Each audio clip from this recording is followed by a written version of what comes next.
કોલંબિયામાં માત્ર થોડી સેકન્ડમાં આખા શહેરો કાટમાળમાં કેવી રીતે ફેરવાઈ ગયા? 7.4ની તીવ્રતાના ભૂકંપે કોલંબિયામાં આટલી ભયાનક તબાહી કેમ મચાવી? ભૂકંપ બાદ કાટમાળ નીચે હજુ કેટલા લોકો જીવતા છે? કોલંબિયાના ભૂકંપ પાછળનું કારણ શું છે? શું હજુ મોટા આંચકા આવી શકે? ચાલો જાણીએ આખરે કોલંબિયામાં આટલો ભયાનક ભૂકંપ કેમ આવ્યો. નમસ્કાર, ધ લોકસત્તા શોમાં આપનું સ્વાગત છે. હું છું આપની સાથે શ્વેતા. કોલંબિયામાં સોમવારની સવાર સામાન્ય હતી. લોકો પોતાના રોજિંદા કામમાં વ્યસ્ત હતા, પરંતુ સવારે 7:34 અચાનક ધરતી ધ્રુજવા લાગી. થોડા જ સેકન્ડોમાં મકાનો હલવા લાગ્યા. લોકો ગભરાઈને રસ્તા પર દોડી આવ્યા અને અનેક જગ્યાએ ઇમારતો ધરાશાયી થવા લાગી. કોલંબિયામાં આવેલા 7.4ની તીવ્રતાના આ ભયાનક ભૂકંપે આખા દેશને હચમચાવી નાખ્યો છે. દર્શક મિત્રો, મીડિયા અહેવાલ અનુસાર શરૂઆતના કલાકોમાં મૃત્યુ આંક સતત વધી રહ્યો હતો અને હવે ઓછામાં ઓછા 111 લોકોના મોતની પુષ્ટિ થઈ છે. 87થી વધુ લોકો ઘાયલ થયા છે અને હજુ પણ અનેક લોકો કાટમાળ નીચે ફસાયેલા હોવાની આશંકા છે. આ ભૂકંપને કોલંબિયામાં 21મી સદીનો સૌથી શક્તિશાળી ભૂકંપ ગણાવવામાં આવી રહ્યો છે. અહેવાલ મુજબ ભૂકંપનું કેન્દ્ર પશ્ચિમ કોલંબિયાના ચોકો વિસ્તારમાં સાન જોસે ડેલ પાલમાર નજીક હતું. દર્શક મિત્રો, અહેવાલ અનુસાર યુએસ જીઓલોજિકલ સર્વે મુજબ ભૂકંપ લગભગ 107 કિલોમીટર ઊંડાઈએ આવ્યો હતો. ભૂકંપનું કેન્દ્ર જમીનની અંદર આટલી ઊંડાઈએ હોવા છતાં તેના ઝટકા દૂર દૂર સુધી અનુભવાયા હતા. દર્શક મિત્રો, કાલી, પેરેઇરા, આર્મેનિયા, મેનિઝાલેસ અને ક્વિબ્લો જેવા વિસ્તારોમાં લોકો ઘરની બહાર દોડી આવ્યા હતા.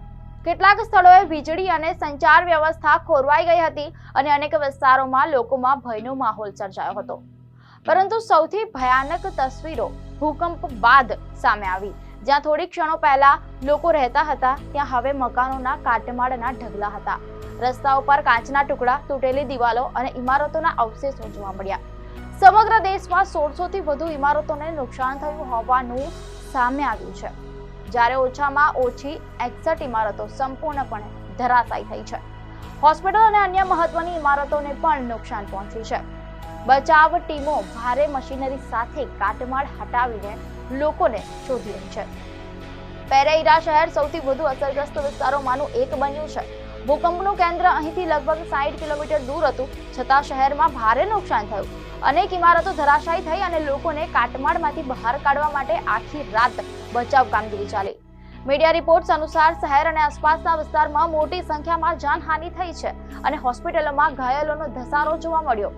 પેરેઇરા એરપોર્ટને પણ નુકસાન થતા તેની કામગીરી પર અસર પડી અને વિવિધ એરપોર્ટ્સની સુરક્ષા તપાસ હાથ ધરવામાં આવી. કોલંબિયાના ત્રીજા સૌથી મોટા શહેર કાલીમાં પણ ભૂકંપની અસર ગંભીર રહી. અનેક ઇમારતોને નુકસાન થયું અને લોકો સુરક્ષિત સ્થળે જવા માટે રસ્તા પર આવી ગયા. મીડિયા અહેવાલ મુજબ રોયટર્સના અહેવાલ પ્રમાણે કાલીમાં મોટી સંખ્યામાં જાનહાનિ અને ઈજાઓ નોંધાઈ હતી. ભૂકંપના ઝટકા એટલા શક્તિશાળી હતા કે તેની અસર કોલંબિયાના અનેક વિસ્તારોમાં તો થઈ જ, સાથે પડોશી દેશોના કેટલાક વિસ્તારોમાં પણ આંચકા અનુભવાયા. ભૂકંપ પછી સૌથી મોટો પડકાર હતો કાટમાળ નીચે ફસાયેલા લોકોને સમયસર બચાવવાનો. બચાવ કર્મીઓ માટે દરેક મિનિટ મહત્વની હતી. ભારે મશીનો દ્વારા કાટમાળ હટાવવામાં આવી રહ્યો હતો અને કેટલીક જગ્યાએ લોકો પોતાના પરિવારજનોને શોધવા માટે કલાકો સુધી રાહ જોતા જોવા મળ્યા. કેટલાક લોકોને કાટમાળમાંથી જીવતા બહાર કાઢવામાં આવ્યા હોવાના અહેવાલો પણ સામે આવ્યા છે, પરંતુ હજુ પણ ઘણા લોકો ગુમ હોવાનું કહેવાઈ રહ્યું છે. એટલે કે મૃત્યુ આંક અને ઘાયલોની સંખ્યા આગળ વધી શકે છે. ભૂકંપ બાદ આફ્ટર શોક્સે પણ લોકોની ચિંતા વધારી છે. મીડિયા અહેવાલ મુજબ સિસ્મોલોજિસ્ટે વધુ આંચકાની શક્યતા અંગે ચેતવણી આપી છે. તેથી અનેક વિસ્તારોમાં લોકોને નુકસાનગ્રસ્ત ઇમારતોમાં પાછા ન જવા અને ખુલ્લી જગ્યામાં રહેવાની સલાહ આપવામાં આવી છે. કેટલાક શહેરોમાં સુરક્ષા વ્યવસ્થા પણ વધારવામાં આવી છે, કારણ કે આપત્તિ વચ્ચે લૂંટફાટ જેવી ઘટનાઓનો ભય પણ ઊભો થયો હતો. આ ઘટનાએ કોલંબિયાના નવા રાષ્ટ્રપતિ એવેલાર્દો દે લા એસ્પ્રેલાની સરકાર સામે પણ મોટો પડકાર ઊભો કર્યો છે. તેમણે સત્તા સંભાળ્યાના થોડા જ દિવસોમાં દેશની સૌથી મોટી કુદરતી આપત્તિઓમાંની એકનો સામનો કરવો પડી રહ્યો છે. સરકારે રાષ્ટ્રીય કટોકટી જાહેર કરીને બચાવ અને રાહત કામગીરીને ઝડપી બનાવવા માટે સંસાધનો તૈનાત કર્યા છે.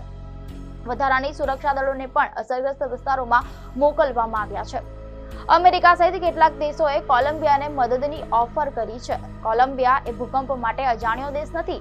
આ વિસ્તાર ભૂકંપીય રીતે સક્રિય છે અને દેશના ઇતિહાસમાં અગાઉ પણ મોટા ભૂકંપોએ ભારે તબાહી મચાવી છે. 1999માં આવેલા ક્વિન્ડો ભૂકંપમાં 1000 થી વધુ લોકોના મોત થયા હતા. પરંતુ 2026નો આ ભૂકંપ તેની તીવ્રતા અને વ્યાપક અસરના કારણે ખાસ ચિંતાજનક બન્યો છે. અને આ ઘટનાની બીજી એક ચોંકાવનારી કડી પડોશી વેનેઝુએલા સાથે પણ જોડાય છે. માત્ર થોડા અઠવાડિયામાં પહેલા જ વેનેઝુએલામાં 7.2 અને 7.5ની તીવ્રતાના 2 શક્તિશાળી ભૂકંપ આવ્યા હતા. ત્યાં પણ ભારે જાનહાનિ અને વિનાશ થયો હતો. દર્શક મિત્રો, એટલે દક્ષિણ અમેરિકામાં સતત આવી રહેલા મોટા ભૂકંપોએ સમગ્ર પ્રદેશમાં ચિંતા વધારી દીધી છે. પરંતુ હાલ કોલંબિયા માટે સૌથી મોટો સવાલ એક જ છે: કાટમાળ નીચે હજુ કેટલા લોકો ફસાયેલા છે? કેટલી જિંદગીઓ બચાવી શકાય છે? અને મૃત્યુ આંક ક્યાં સુધી પહોંચશે? કારણ કે ભૂકંપ માત્ર થોડા સેકન્ડનો હતો, પરંતુ તેની અસરથી બહાર આવવામાં કોલંબિયાને કદાચ લાંબો સમય લાગશે. એક ક્ષણમાં ઉભેલા મકાનો ધરાશાયી થઈ ગયા, પરિવારોથી તેમના સ્વજનો છીનવાઈ ગયા અને આખા શહેરોની તસવીર જ બદલાઈ ગઈ.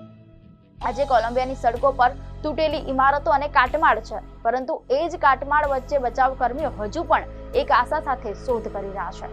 કદાચ અંદર કોઈ જીવતું હોય, કારણ કે ભૂકંપની દરેક તૂટેલી દિવાલ પાછળ એક પરિવારની કહાની છે અને દરેક કાટમાળની નીચે કોઈની આખી દુનિયા દટાયેલી હોઈ શકે છે.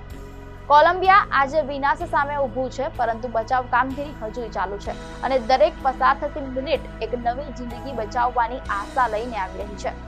દર્શક મિત્રો, આપને માહિતી સારી લાગી હોય તો વિડીયોને લાઈક અને શેર કરજો, ચેનલને સબસ્ક્રાઇબ કરજો.